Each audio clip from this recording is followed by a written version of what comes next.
Hey, what's up, guys? Ken here from the Retro Toyscapades channel.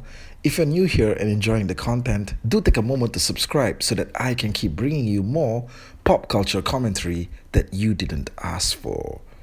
Okay, so there was a lot of stuff shared across online from SDCC 2019 that I wanted to talk about, but didn't get a chance to. But one of it was definitely the HASLAB Unicron. Yeah. Oh, yeah. This thing, wow. This Unicron figure is without a doubt the most supremely detailed, and with 50 points, it's also the most articulated Transformers toy ever made. It's also the biggest, so step aside Fortress Maximus. Now in robot mode, it stands 27 inches. In planet mode, about 19 inches. And it weighs about close to 20 pounds. 20 pounds! That's heavier than your flat screen TV. It's like we finally reached a time when all of our toy dreams are coming true. And with the current state of action figure technology, why shouldn't they? The only thing that everyone needs to make happen is just the cash for it, the cash to produce it, and the cash to buy it. But seriously, when you look at something like this Unicron figure, you kind of wonder just what the hell you were doing all those years at the toy store buying meandering crap. And let's face it, there was a lot of crap. When you could just be saving your money to get this ultimate beast of a monster. Now make no mistake, this beast is gonna take a lot of coin. How much coin? Well, HASLAB is looking at somewhere around $575 for this, which I guess isn't too bad if you are living in the United States and earning USD. But outside of the US, the exchange rates will kill you. Hell, the shipping might do it first. Seeing pictures of this thing got me thinking back to a time when we hardly had any Transformers products on shelves. Remember those dark days of the late 90s? I mean, sure, we had Beast Wars and Beast Machines, but they weren't really the same thing. Now, when I got back into toys in the mid 90s, what I really wanted to collect were Transformers again. But the only things on shelves were a bunch of transforming spiders and flying wolves. And then sometime in 2001, I remember being in the stores and seeing the words Transformers Robots in Disguise on a whole new batch of figures.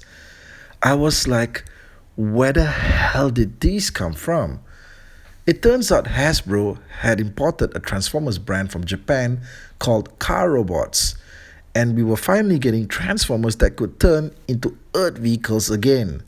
I mean, the Decepticons were still animals, and you had a flying shark and Megatron was a giant bat or something, but the Autobots were back with sports cars, and Optimus was a giant fire engine. Then about a year later, Hasbro combined with Takara and came up with a brand new concept, the Transformers Armada. Each Transformer would come paired with a smaller robot companion called a Minicon that would help the larger robot unlock secret weapons and functions. The whole line was like a breath of fresh air to the franchise, and I pretty much collected the hell out of it. I remember getting almost every figure and Minicon set that was at retail. Now those toys were a lot of fun, and back in those days, a Voyager class figure came with lights and sounds. But they were also clunky and lacked articulation. A lot of the figures, in fact, were almost unmovable blocks from the waist down. Now then, somewhere towards the end of the line, there was an announcement that Unicron, that Unicron from Transformers the movie, would be making its action figure debut to menace the Transformers from the Armada universe.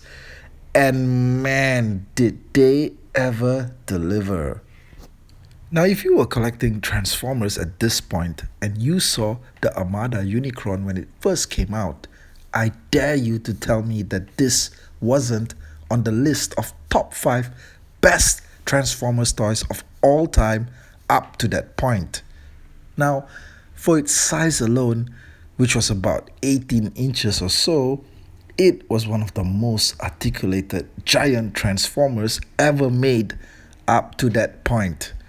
I mean, they may have taken some liberties with the color scheme and gimmicks, but this was an unbelievable achievement for its era. I remember playing with this thing non-stop for something close to a month before being distracted by another figure or something. Now, it had glowing eyes, a motorized chest cannon, secret reveal leg weapons, you name it. And it also transformed into a planet, not a jet or a tank, but a planet. What it's supposed to do. Okay, so granted, one of the things I always had an issue with when it came to the original Unicron toy was that you could not have it posed in flying planet mode, like how you saw him in the movie, unless you held it up manually. Otherwise, it would just be this thing that looked like one half of a soccer ball resting on its back, or like a bowl that you could eat noodles from. Of course, the new proposed version resolves this by including a stand that's heavy enough to support probably even your dad's car. And damn, seeing the new Unicron in flying planet mode almost makes you feel like wanting to get 2 of these things so you could have one in robot mode and one in planet mode. Now, apparently Hasbro is limiting the units to 5 per transaction. So, what are you waiting for? So guys, let me know what your thoughts are on the new HASLAB Unicron and if you're planning to get it. Apparently HASLAB needs something like 8,000 backers to start production on this. Will you be one of them? Do you have almost $600 to blow on the biggest Transformers toy ever made?